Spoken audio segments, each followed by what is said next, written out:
Amina, a devoted waitress, was busy wiping tables and collecting plates inside the crowded restaurant when she notices a tired, disabled boy waiting quietly outside her small restaurant. She quickly put down her tray and stepped outside to meet the young boy. "Are you hungry?" she asked in a warm voice. The boy only nodded. Amina noticed he was not just hungry but also appeared exhausted. She guided him inside, and rushed to the kitchen, filled a bowl with fluffy rice, topped it with spicy sauce, and arranged a piece of roasted fish on the side. She brought the food to the boy and fed him carefully. She never suspects the impact her kindness will have once his billionaire father appears. Who knew that one tender act could spark a chain reaction destined to transform them all? Join us as we uncover what happens when generosity meets great wealth. In the bustling city of Lagos, there lived a very rich man named Chief Olowolayemo. People whispered that he was so wealthy he could buy a whole street if he wanted to. Yet, for all his riches, he was also known to be a bit distant and secretive. Many folks whispered about his family, saying he had a young son named F, who carried a physical condition that made it tough for him to move freely. Most never saw F in public because the chief protected him like a rare jewel. One bright afternoon, as hawkers roamed the sidewalks selling bread and cold drinks under the blazing sun, F managed to slip away from his father's massive SUV. The driver, tired from the noisy traffic, hadn't noticed when the boy quietly stepped out. F, who was about 10 years old and used a small wheelchair, found himself near a modest local eatery called Mama Ayoka's kitchen. The clatter of pots and the sweet smell of stewed meats floated in the air. F's stomach rumbled, but he was too shy to wheel himself through the doorway. At that moment, a gentle waitress named Amina spotted him. She was busy wiping tables and collecting plates inside the crowded restaurant. Amina was not from a rich background. Her family lived in one of the older neighborhoods in Lagos, where folks shared small apartments and helped each other in tough times. She had a caring heart and couldn't bear to see anyone in need, especially a child, all alone outside. With a soft smile, Amina put down her tray and stepped outside to meet the young boy. "Are you hungry?" she asked in a warm voice. F only nodded. Amina noticed he was not just hungry but also appeared exhausted. She guided him inside, found an empty corner, and gently moved his wheelchair to a table. She rushed to the kitchen, where pots of jollof rice and pepper soup simmered, releasing a spicy aroma that made everyone's mouth water. Amina filled a bowl with fluffy rice, topped it with spicy sauce, and arranged a piece of roasted fish on the side. She brought the food to F and carefully fed him bite by bite, wiping his mouth with a napkin. The boy's eyes sparkled, partly from the savory taste and partly from the kindness she showed. Unbeknownst to Amina, Chief Olowolayemo had been searching high and low for his son. His driver, anxious and trembling at the thought of losing his job, drove the SUV in circles around the neighboring streets. Eventually, the chief himself spotted F through the glass window of Mama Ayoka's kitchen. A flood of relief washed over him, but that relief turned into quiet surprise and admiration when he saw Amina patiently feeding his boy. He had never witnessed a stranger show F such warmth in such a genuine manner. The chief entered the restaurant without anyone realizing who he was. He wore a plain shirt instead of his usual exquisite attire, so most people assumed he was just another customer. He quietly stood by the doorway, watching the scene. The clatter of cutlery and hushed chatter of other diners filled the place, but for the chief, time seemed to slow down. All he could see was this young waitress treating his child like her own family member. Amina continued, unaware she was being observed by the wealthy father. She asked F, "Is the food too spicy?" and dabbed his chin gently. Her simple questions were laced with genuine care. Meanwhile, F grinned, nodded, and opened his mouth for another spoonful. In the middle of this heartwarming moment, the chief softly approached the pair. He cleared his throat, and Amina looked up. Recognizing F's features, she realized she must be looking at the boy's father. Unsure of what to say, she offered a polite greeting, her eyes flicking nervously between the powerful man and the child. The chief managed a small smile, an expression no one was used to seeing on his usually stern face. Just then, the door opened again, letting in a rush of hot air from the street. A group of workers in suits stepped inside for lunch, adding to the restaurant's lively buzz. The chief glanced around at the humble surroundings. Though he had eaten in the finest dining establishments across Africa and the rest of the globe, something about this small eatery and this kind-hearted waitress struck a chord deep in his heart. He motioned for Amina to continue feeding F, but now Amina felt a bit shy under his gaze. The chief sat at the table, next to his son, and asked the waitress quietly, "Can I also get some of that jollof rice?" He wanted to experience the same simple meal F was enjoying. Amina nodded, hurried to the kitchen, and returned with a plate that smelled wonderful. Steam rose in gentle curls, carrying the aroma of fresh tomatoes and spices. As he savored the dish, the chief realized it tasted different from anything he had eaten in five-star hotels.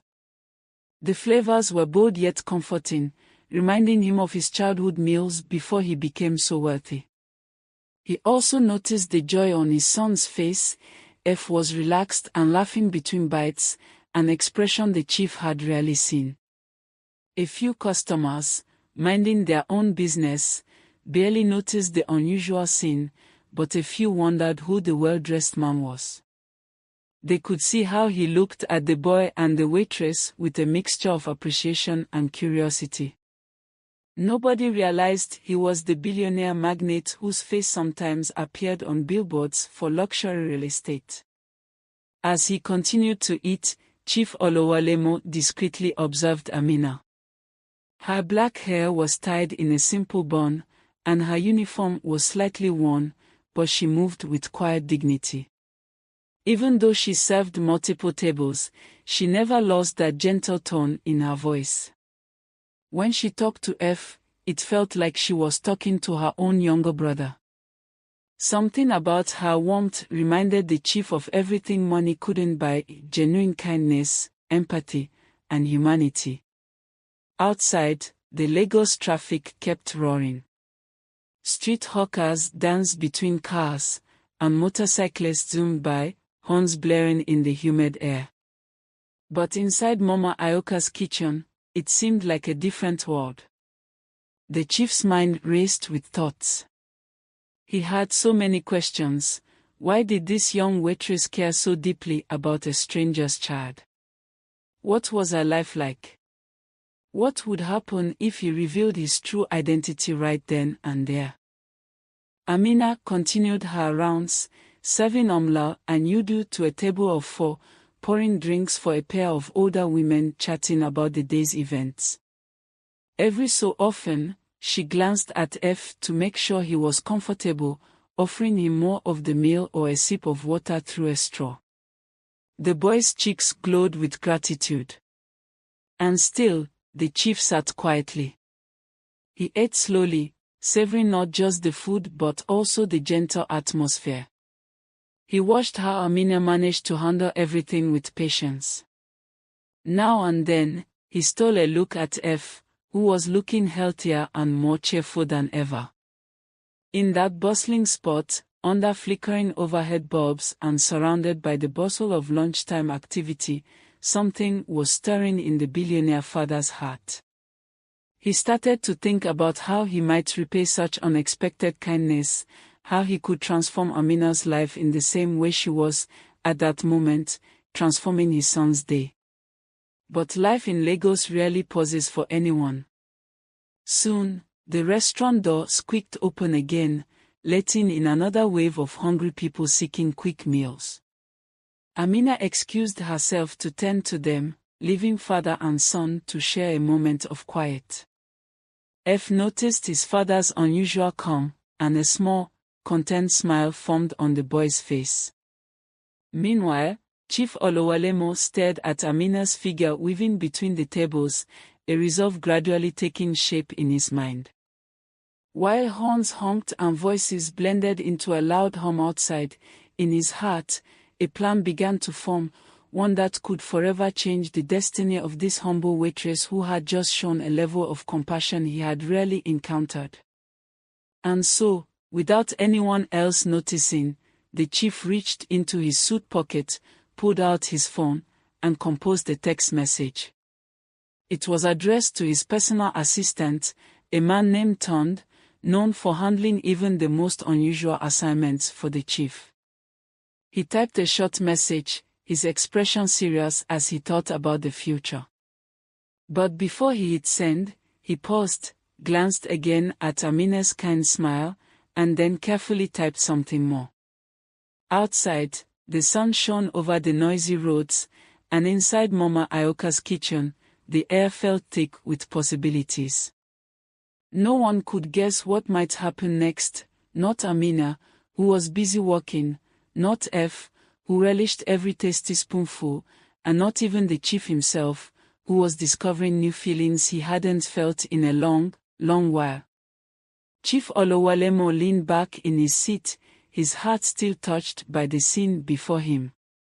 After sending that text to his personal assistant, Tond, he quietly pulled out his wallet.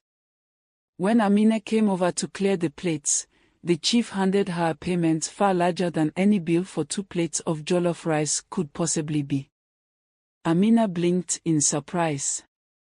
"Sir, this is more than the cost of your meal," she said softly, trying to return the extra cash. But the chief gave her a small, kind smile and insisted she keep it.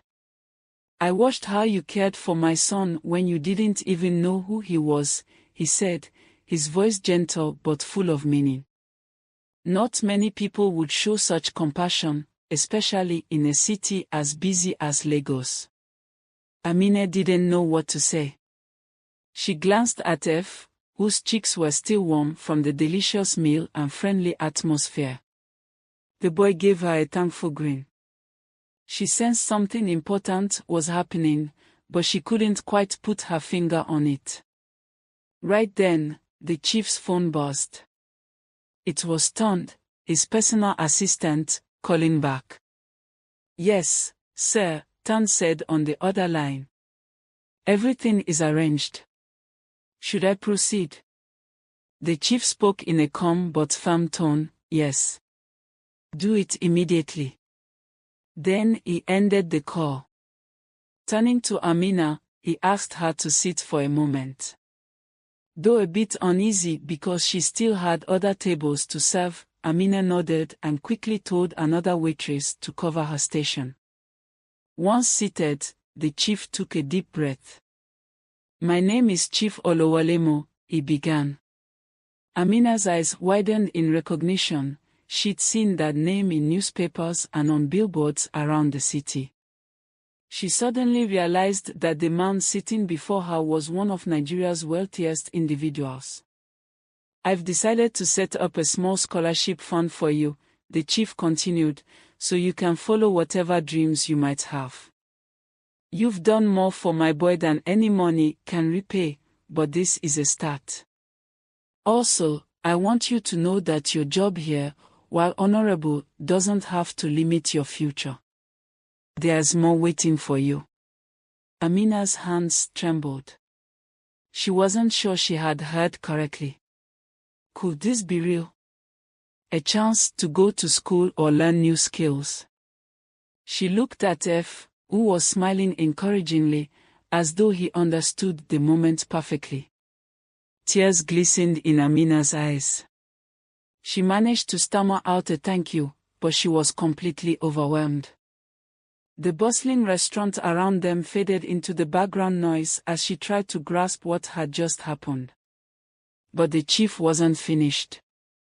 My son, F, needs people around him who genuinely care.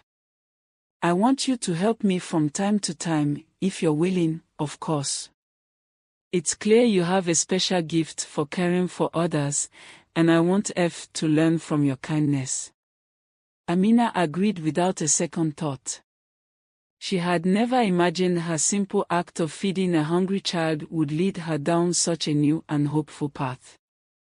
The next day, news circulated in the area that the big-time businessman, Chief Olowolayemo, had dropped by Mama Ayoka's kitchen. Rumors spread like wildfire. Some folks said Amina was going to become a manager of a new restaurant, others said she was moving into a fancy house. The truth was more meaningful. She was on track to pursue her education and also lend a hand in taking care of F. Over the coming weeks, Amina began attending special training sessions funded by the chief.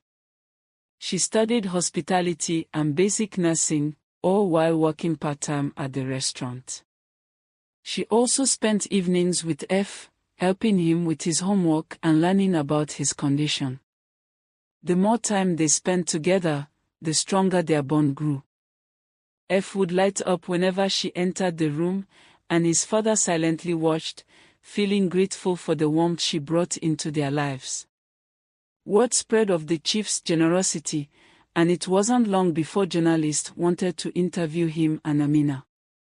But the chief, humble in this particular matter, often brushed aside the media attention.